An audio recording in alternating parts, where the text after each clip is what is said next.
should have said no when I found the red envelope on my doorstep. It was Valentine's Day, and I was already in a bad mood. The holiday had always felt like a cruel joke to me, a reminder of everything I didn't have.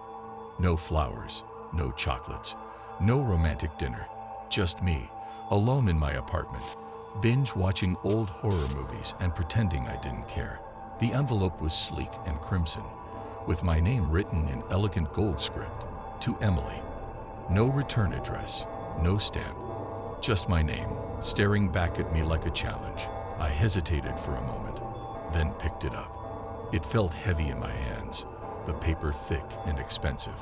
I slid my finger under the flap and pulled out a single card. You are cordially invited to a night of romance and mystery, 8 p.m. The address is below. Come alone. I laughed. It had to be a prank. Maybe my coworkers were messing with me, trying to cheer me up.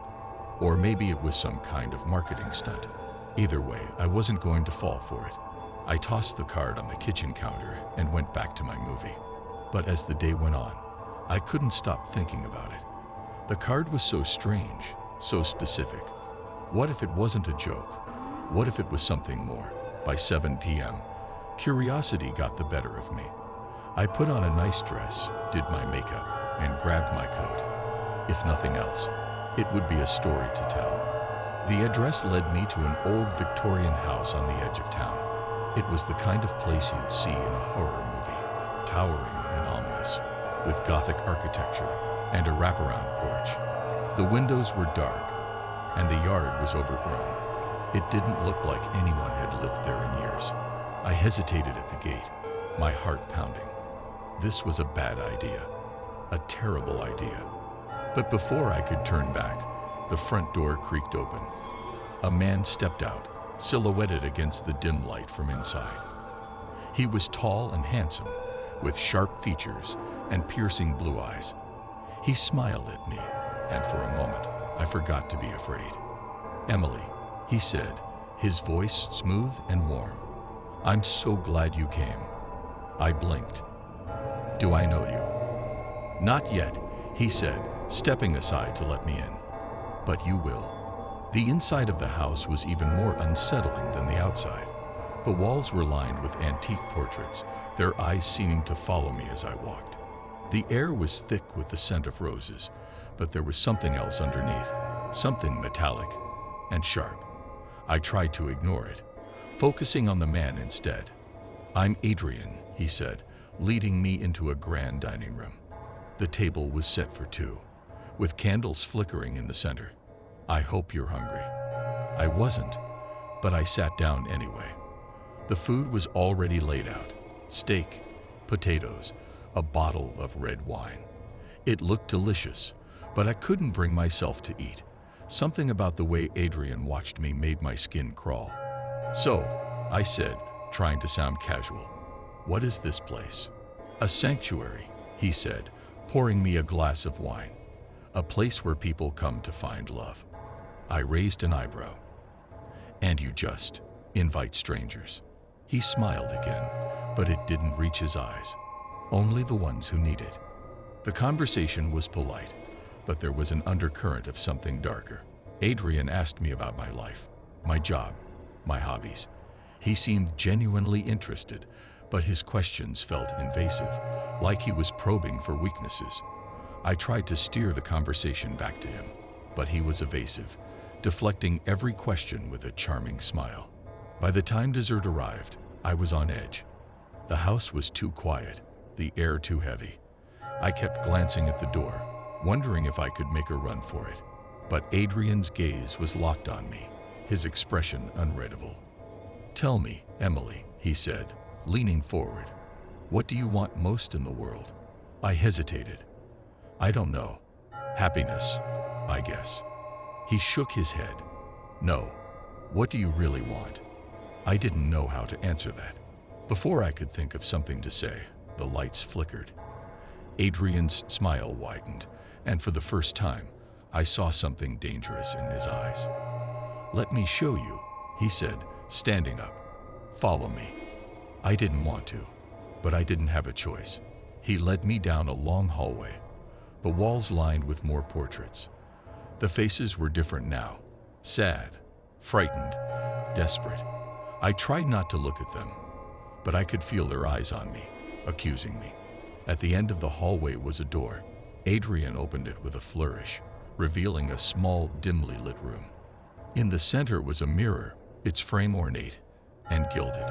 The surface was fogged, like it had just been breathed on. "Look," Adrian said, his voice low and hypnotic. "Tell me what you see." I stepped closer, my reflection coming into focus. At first, it was just me. Same dress, same makeup, same nervous expression. But then it changed. My hair grew longer, my skin clearer, my eyes brighter. I looked perfect. And behind me, I saw a man. He was tall and handsome, with sharp features and piercing blue eyes. "Adrian." I stumbled back, my heart racing. "What is this?" "Your future," he said, his voice dripping with satisfaction. "If you want it." I shook my head. "No, this is insane. I'm leaving." I turned to go, but Adrian grabbed my arm. His grip was like iron, his fingers digging into my skin. "You came here for a reason, Emily. Don't you want to know what it is?" I tried to pull away, but he was too strong. He dragged me back to the mirror, forcing me to look at my reflection. This time, it wasn't just me and Adrian. There were others, dozens of them, their faces twisted in agony. They reached out to me, their mouths open in silent screams. "What do you see?" Adrian whispered, his breath hot against my ear. "Let me go," I shouted, struggling against him. But he didn't budge. His grip tightened, and I felt something cold and sharp press against my neck. "You're mine now," he said, his voice calm and steady, just like the others. I closed my eyes, tears streaming down my face. This couldn't be happening. It had to be a nightmare. But the pain in my arm, the blade at my throat, it was all too real. And then, just as suddenly as it had started, it stopped. Adrian released me, stepping back with a look of surprise. I opened my eyes and saw a figure standing in the doorway. A woman, her face pale and her eyes hollow. She looked familiar, but I couldn't place her. "Leave her alone," the woman said, her voice trembling but firm. "She's not one of us." Adrian's expression darkened. "You don't get to decide that." The woman stepped forward, her hands clenched into fists. I said, "Leave her alone." For a moment, I thought Adrian would attack her, but then he smiled, a cold, cruel smile. "Fine, but she'll be back. They always come back." He turned and walked away, disappearing into the shadows. The woman grabbed my hand and pulled me toward the door. "Come on, we have to go." I didn't argue. We ran through the house, the portraits watching us with their sad, frightened eyes. The front door was still open, and we burst out into the cold night air. I didn't stop running until we were blocks away, my lungs burning and my legs shaking. The woman stopped, doubling over to catch her breath. "Are you okay?" I nodded, still too shocked to speak. Who are you?" She straightened up, her expression grim. "My name's Sarah. I was like you once." He lured me in with promises of love, of happiness, but it was all a lie. "What is he?" I asked, my voice barely above a whisper. "A monster," she said. "He feeds on loneliness, on desperation. He finds people like us, people who are vulnerable, and he traps them. Some of us escape. Most don't." I thought about the faces in the mirror, the ones who had reached out to me. What happens to them? Sarah looked away. "You don't want to know." We stood there in silence for a moment, the weight of her words hanging in the air. Finally, I asked the question that had been burning in my mind. "Why did you save me?" She met my gaze, her eyes filled with a mixture of sadness and determination. "Because no one saved me." It was February 13th, and I was sitting alone in my apartment, scrolling through my phone. Valentine's Day was just around the corner, and I couldn't help but feel that familiar pang of loneliness. My name is Sarah, and I've never been lucky in love. Every year, I tell myself it's just another day, but deep down, it stings. This year, though, something strange happened, something that changed everything. It started with a knock on my door. I wasn't expecting anyone, so I hesitated before getting up. When I opened the door, there was no one there, just an envelope on the doormat. It was bright red, with my name written on it in elegant cursive. I picked it up, curious, and opened it. Inside was a single sheet of paper. The message was short and cryptic. Meet me at the old clock tower at midnight. Come alone. There was no signature, no explanation, just those words written in the same elegant handwriting. I stared at it for a long time, trying to make sense of it. Who could have sent this? And why? I thought about throwing it away, but something stopped me. Maybe it was the loneliness, the hope that this could be something, anything, to break the monotony of my life. Or maybe it was the handwriting, so beautiful and precise, that drew me in. Whatever it was, I decided to go. The clock tower was an old, abandoned structure on the outskirts of town. It had been closed for years, and most people avoided it. As I approached it that night, I felt a chill run down my spine. The tower loomed in the darkness, its silhouette jagged against the moonlit sky. The air was cold, and the only sound was the crunch of my boots on the gravel path. I checked my phone. It was 11:58 p.m., 2 minutes to midnight. I stood at the base of the tower, clutching the red envelope in my hand. My heart was pounding, and I kept telling myself this was a bad idea. But I couldn't bring myself to leave. I had to know who sent the note. At exactly midnight, the clock tower began to chime. The sound was deep and resonant, echoing through the empty streets. I counted the chimes.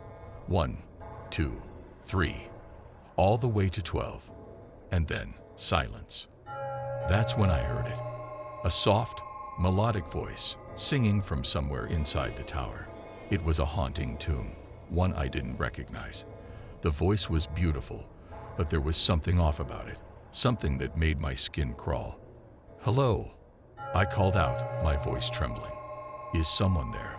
The singing stopped. For a moment, there was only silence. And then, a figure emerged from the shadows. It was a man. He was tall and slender, dressed in an old-fashioned suit that looked like it belonged in another century. His face was pale, almost ghostly, and his eyes were a piercing shade of blue. He smiled at me, but it wasn't a warm smile. It was cold, calculating. "Sarah," he said, his voice smooth and velvety. "I'm so glad you came." I took a step back, my heart racing. "Who are you? How do you know my name?" He didn't answer. Instead, he held out his hand. In it was another red envelope, identical to the one I had received earlier. "Take it," he said. "It's a gift." I hesitated, but something compelled me to reach out and take the envelope. As soon as I touched it, I felt a strange sensation, a tingling that spread through my fingers and up my arm. I opened the envelope and pulled out a single sheet of paper. This time, the message was even more cryptic. "You have 1 year. Use it wisely." I looked up at the man, confused. What does this mean? 1 year for what? He didn't answer. Instead, he turned and walked back into the shadows. I called after him, but he was gone, just like that. The next morning, I woke up feeling different. I couldn't quite put my finger on it, but something had changed. I felt lighter, more confident. And then I noticed something strange. My reflection in the mirror looked different. My skin was clearer, my eyes brighter. I looked younger. At first, I thought it was just my imagination, but as the days went by, the changes became more obvious. My hair grew thicker, my wrinkles disappeared, and I had more energy than I'd had in years. It was like I was aging in reverse. At first, I was thrilled. Who wouldn't want to look and feel younger? But as the weeks turned into months, I started to notice other changes that weren't so pleasant. I began to have vivid, disturbing dreams. In them, I was back at the clock tower, standing in front of the man in the old-fashioned suit. He would smile at me and say, "1 year, Sarah, 1 year." And then there were the voices. At first, they were faint, almost imperceptible. But as time went on, they grew louder. They whispered to me in the dead of night, telling me things I didn't want to hear. Things about my past, my fears, my regrets.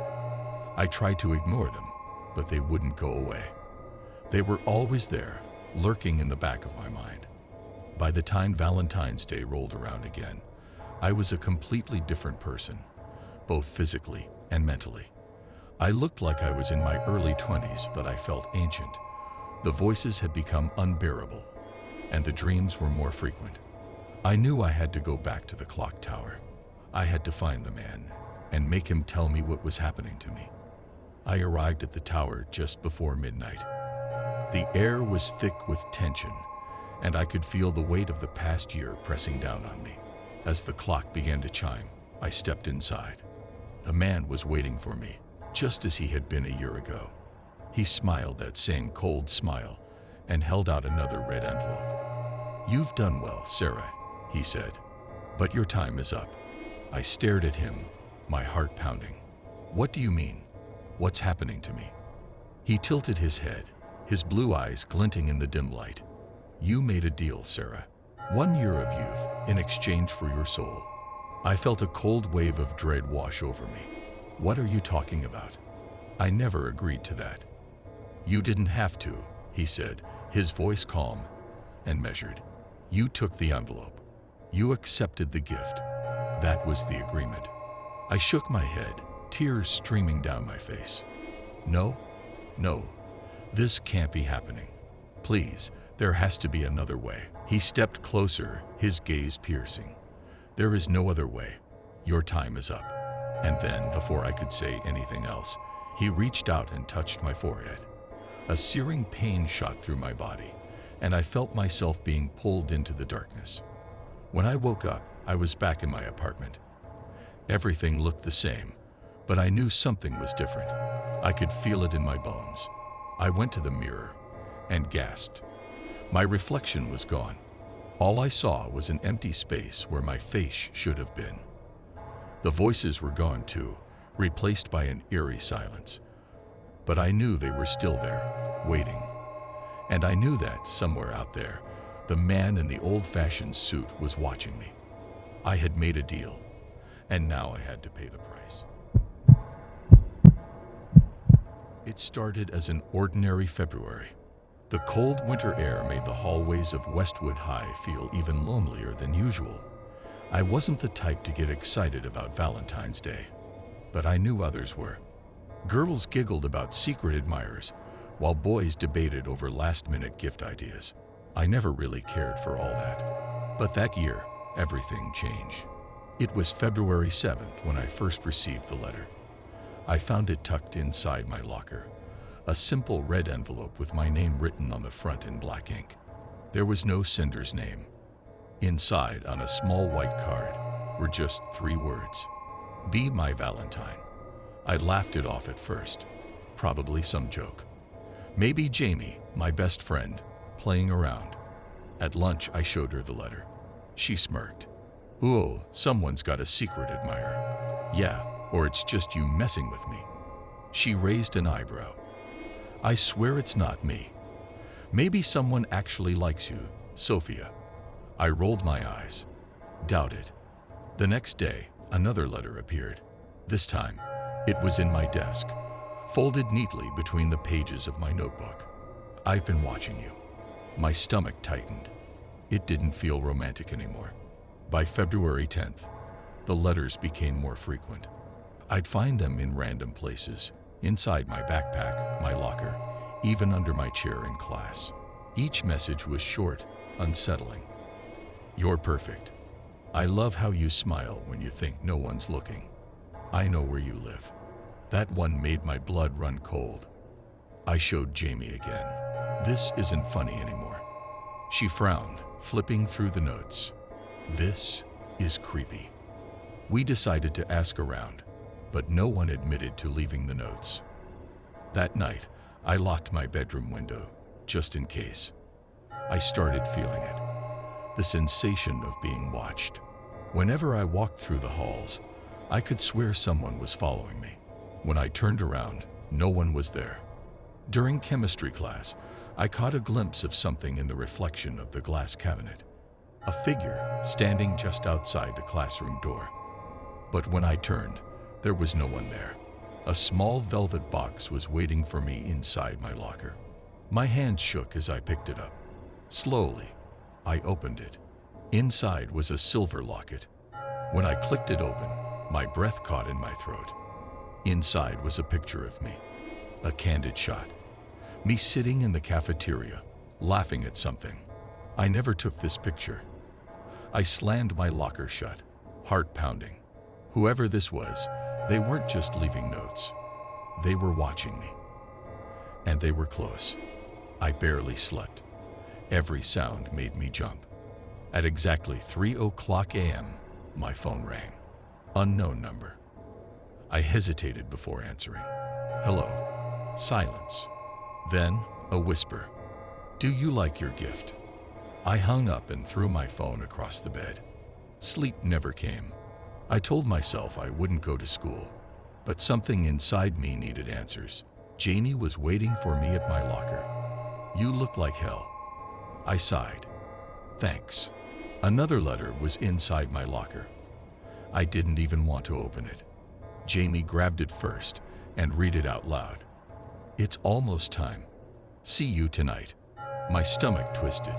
Jamie grabbed my shoulders. We need to tell someone. I nodded. We went straight to the school counselor. I explained everything. The letters, the locket, the phone call. She listened carefully, then frowned. Sophia, are you sure you're not imagining things? I stared at her. What? There's no record of any of this happening. No one's seen anyone suspicious. And she hesitated. Are you sure Jamie isn't playing a prank? I turned to Jamie, shocked. You think she? No, she's the only one who believes me. The counselor sighed. If you feel unsafe, you should go home. I stormed out. No one believed me. That evening, I locked every door and window in my house. My parents were out of town, and I was alone. By 10:00 p.m., I started to feel a little calmer. Maybe it really was a prank. Then, the power went out. My entire house was swallowed by darkness. I reached for my phone, only to realize it was gone. My heartbeat pounded in my ears. Then, the front door creaked open. I wasn't alone. I grabbed the baseball bat from under my bed and crept toward the stairs. In the dim light of the street lamp outside, I saw him, a tall figure standing in my living room, holding a knife. I choked on a scream and ran back to my room, slamming the door shut. I pushed my dresser in front of it. Then, a knock. Soft, rhythmic. Knock, knock, knock. I backed away, gripping the bat so tightly my hands hurt. A voice muffled through the door. Why are you hiding from me, Sophia? I whimpered. Then, my window creaked open. I spun around. He was inside. Everything happened too fast. I swung the bat as hard as I could. It connected with his arm, making him drop the knife. I bolted for the door, kicking the dresser aside. I ran down the stairs, straight into the cold night. I didn't stop running until I reached a neighbor's house, banging on the door until they let me in. Police arrived within minutes. When they searched my house, they found nothing. No man, no letters, no proof. But there was one thing, a red envelope sitting neatly on my kitchen counter. Inside was the final message. See you next Valentine's Day. I never found out who it was. I never slept in that house alone again. And every year on February 14th, I receive a single message from an unknown number. I'm still watching. I've never been a huge fan of Valentine's Day. I'm not the bitter, love is stupid type, but I just never saw the big deal. I wasn't dating anyone, and I didn't expect any grand gestures. I was a junior in high school, living in a quiet suburban town where nothing ever really happened. My days were spent hanging out with my best friend, Natalie, stressing over exams, and scrolling through my phone at night until I fell asleep. Life was simple, until that Valentine's Day. It started when I walked into school that morning. At my locker, a single red rose was waiting for me. A fresh, beautiful rose, tied with a black ribbon. I frowned. There was no note, no name, just the flower. Natalie spotted me staring at it. "Whoa, secret admirer," she teased, nudging me. I shrugged. "I guess. No idea who it's from." She grinned. "Ooh, mysterious." I didn't think too much about it at the time. Maybe it was a prank, or maybe some shy guy was crushing on me. Either way, it seemed harmless. At lunch, I found another rose. This one was on my chair in the cafeteria. Now, it was getting weird. I hadn't told anyone about the first one, and I had no idea how someone placed this here without me noticing. I glanced around the cafeteria, my stomach twisting. Who was doing this? Later that day, as I grabbed my books from my locker, I found a folded note slipped between the vents. My heart pounded as I opened it. "Do you like my gifts? I've been waiting to meet you. Tonight. I'll come." I felt cold all over. I turned, scanning the hallway. There were kids everywhere, laughing, talking. But suddenly, the crowd felt wrong. Was someone watching me? Then I saw him. A man, not a student. Older, maybe in his late 20s. He stood at the end of the hallway, half hidden near the exit doors. He was wearing a red hoodie with the hood up, but I could see his face, pale skin, dark eyes, and an unsettling grin. He was staring directly at me. I blinked, and just like that, he was gone. By the time I got home, I couldn't shake the uneasy feeling. Natalie had tried to convince me it was just some guy from school trying to be romantic. But this didn't feel romantic. It felt wrong. That night, around 11 p.m., I was lying in bed, scrolling through my phone, trying to ignore my nerves. My room was dark except for the glow of my screen. Then I heard it. Tap, tap, tap. My breath hitched. It was coming from my window. Slowly, I turned my head. A handprint, a bloody handprint, smeared across the glass. I shot up in bed, heart pounding so hard it hurt. My phone slipped from my fingers.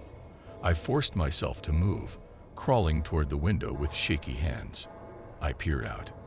The yard was empty. The street lamp flickered outside, casting eerie shadows, but there was no one there. I locked my window and backed away, pulse racing. Then my phone buzzed. A text from an unknown number. "You look even prettier when you're scared." I couldn't breathe. I ran to my parents' room, woke them up, and told them everything. My dad immediately checked outside, but of course, there was no one there. The handprint was real, though. He wiped it off with a towel, his expression grim. He called the police, but there wasn't much they could do. "Probably just a prank," the officer said. "Keep your doors locked. Call us if anything else happens." That didn't make me feel any safer. I barely slept. Every tiny sound made my skin crawl. The next morning, I was exhausted but forced myself to go to school. I needed things to feel normal again. I should have stayed home, because when I got to my locker, I found another note. This one sent my stomach into freefall. "I was inside your house last night. You left the back door unlocked. You smelled so sweet while you slept." I dropped the paper like it burned me. I wanted to scream, to run, but my legs wouldn't move. Someone had been inside my house. Someone had been watching me sleep. Then my phone buzzed again. Another message from that unknown number. "Tonight, I'll make sure you remember me forever." I begged my parents to let me stay with a friend, but they insisted that we had an alarm system, that the cops were already aware, and that no one would dare come back. I didn't believe that. That night, I lay awake in bed, clutching my phone like a lifeline. Every creak of the house made me jump. At 2 a.m., the power went out. I sat up fast, my heart hammering. The silence was unnatural. Then, downstairs, a floorboard creaked. My body froze. Someone was inside the house. I grabbed my phone, hands shaking, and dialed 911. I whispered into the phone, explaining everything. The operator stayed on the line and told me officers were on their way. Then, another creak, closer this time. I grabbed the baseball bat from under my bed and backed toward my closet. My breath was ragged. Then I heard it, a voice, right outside my door. "I told you I'd come, Valentine." The doorknob turned. I screamed. Just then, sirens blared outside. The intruder must have panicked because the footsteps retreated fast, thudding down the stairs. A second later, I heard my dad yell, followed by the sound of shattering glass. Someone breaking out through the back window. The police arrived seconds later. They found bloody footprints leading into the woods behind our house. But the man, he was gone. The cops found no fingerprints, no ID, nothing. Just the roses, the notes, and the bloody handprint. They suspected he had been stalking me for weeks. They never caught him. We moved out of that house 6 months later. I never got another message, another rose. Nothing. It was like he disappeared. But every Valentine's Day, I can't help but check my window. Because sometimes, when I close my eyes, I still hear it.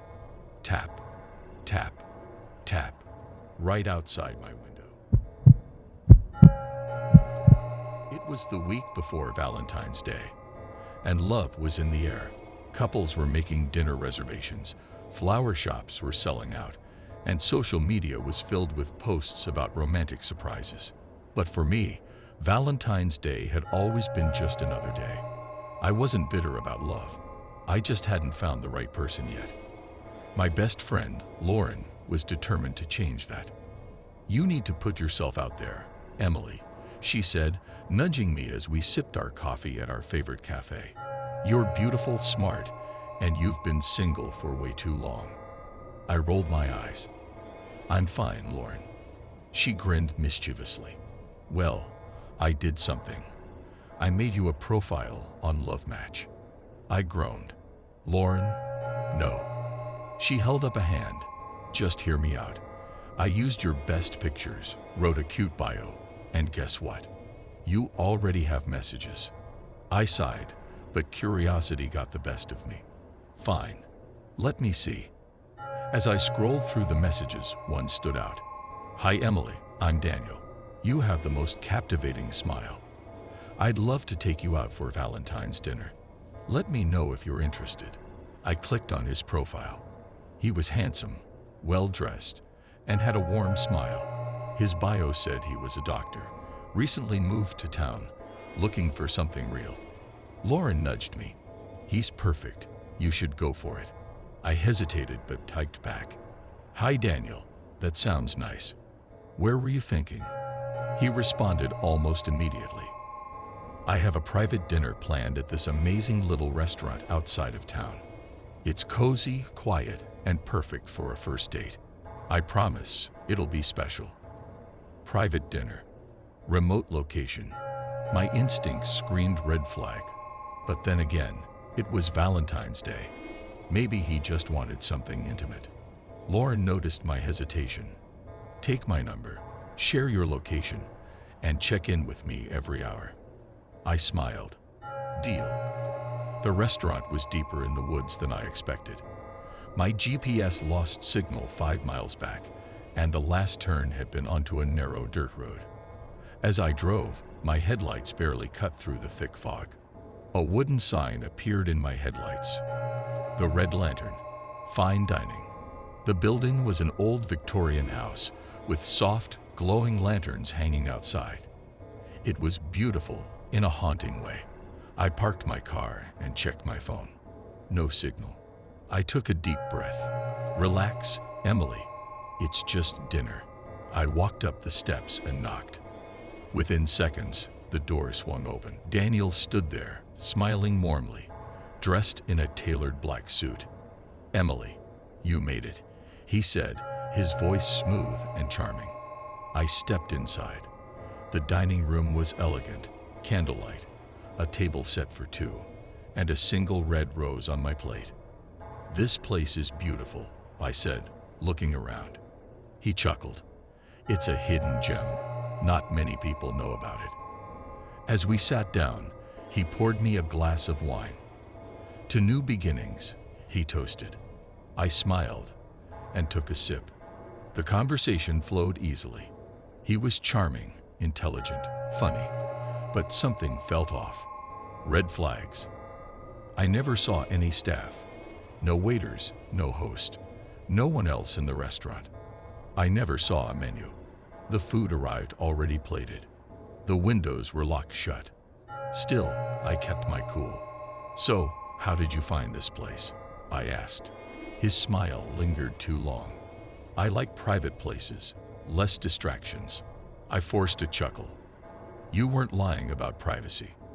He leaned in slightly. "That's why I chose it." I glanced at my phone. Still no signal. I was supposed to text Lauren 30 minutes ago. I reached for my purse, but Daniel's hand gently stopped mine. "Looking for something?" he asked. I swallowed. "Just checking the time." "You don't need to worry about time tonight," he said softly. "Just enjoy the moment." His grip was firm, too firm. I pulled my hand back and smiled, trying to stay calm. Of course. A loud thud sounded from upstairs. I jumped. What was that? Daniel barely reacted. Probably the wind. Another thud. Then, a faint muffled cry. My blood ran cold. That wasn't the wind. I stood up quickly. "You know, I should probably head out soon." His smile faded. "You haven't even had dessert yet." My heart pounded. "Rain check." I grabbed my purse. As I turned toward the door, the lights flickered, and I saw it, a dark red stain on the floor near the kitchen. Blood. I bolted for the door, but Daniel was faster. He grabbed my wrist, his fingers digging into my skin. "Emily." His voice was calm, but his eyes were wild. I struggled. "Let go of me." He sighed. "I was hoping you wouldn't make this difficult." With all my strength, I kicked his knee and yanked free. He stumbled, but I didn't wait. I ran for the back door.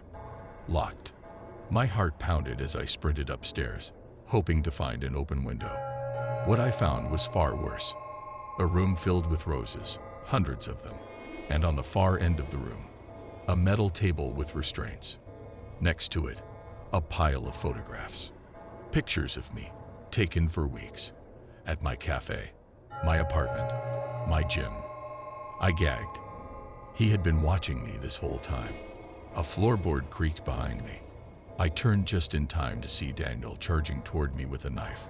I grabbed a lamp and smashed it over his head. He staggered, but didn't fall. "Emily," he whispered, "you were supposed to be special." I grabbed a chair and swung it at him, sending him crashing into the roses. I ran, down the stairs, to the front door. I fumbled with the lock, my hands shaking. Footsteps behind me. I yanked the door open and sprinted into the night. My car was gone. A figure stood near the tree line, watching. I ran down the dirt road, my lungs burning. In the distance, I saw headlights. A car. I waved frantically. "Help." The car screeched to a stop. The driver was Lauren. She jumped out, panicked. "Emily, get in."